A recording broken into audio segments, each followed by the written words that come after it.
पिछले 6 साल से ज्यादा समय से केंद्र की सत्ता पर आसीन प्रधानमंत्री नरेंद्र मोदी के लिए पिछले 6 महीने अच्छे नहीं रहे। चीन के साथ बॉर्डर पर तनातनी जारी है, जिसमें हमने अपने कुछ जाबाज भी खो दिए हैं। कोरोना के आंकड़े हर रोज 50,000 की रफ्तार से बढ़ रहे हैं और अर्थव्यवस्था तबाही के मुहाने पर है।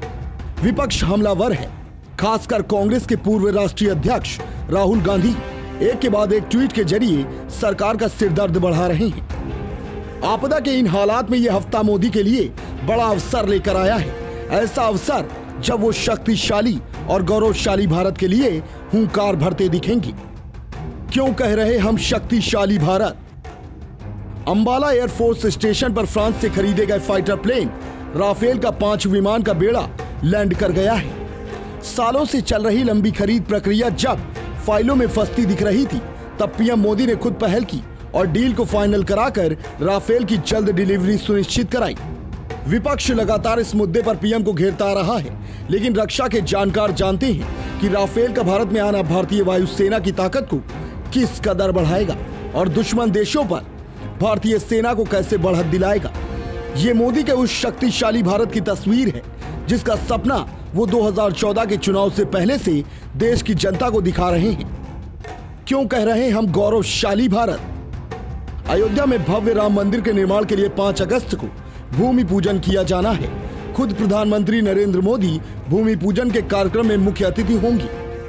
भव्य राम मंदिर का निर्माण का सपना बीजेपी 3 दशकों से दिखा रही है, लेकिन लोगों को इसे लेकर सबसे ज्यादा भरोसा उस समय जगा जब मई 2014 में नरेंद्र मोदी प्रधानमंत्री बने। राम मंदिर का रास्ता भले ही सुप्रीम कोर्ट के फैसले से साफ हुआ हो, लेकिन बीजेपी समर्थक इसके शेय के सवाल पर मोदी है तो मुमकिन है ही कहते आ रहे हैं। 5 अगस्त की दोपहर जब प्रधानमंत्री मंदिर का भूमि पूजन करेंगी, तो ये सिर्फ मंदिर निर्माण की ही शुरुआत नहीं होगी, बल्कि गौरवशाली भारत की उस इमारत की नींव भी रखी जाएगी जिसका सपना मोदी दिखाते आए हैं।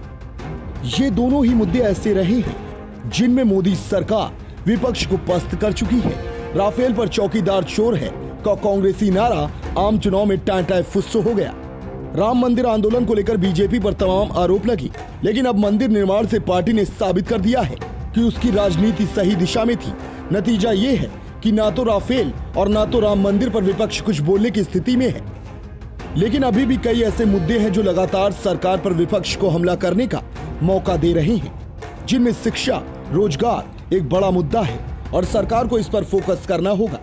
देश को शक्तिशाली बनाने के लिए चाहिए शिक्षा, रोजगार। मौजूदा समय में मोदी सरकार अर्थव्यवस्था से लेकर चीन तक के मुद्दे पर घिरी हुई है।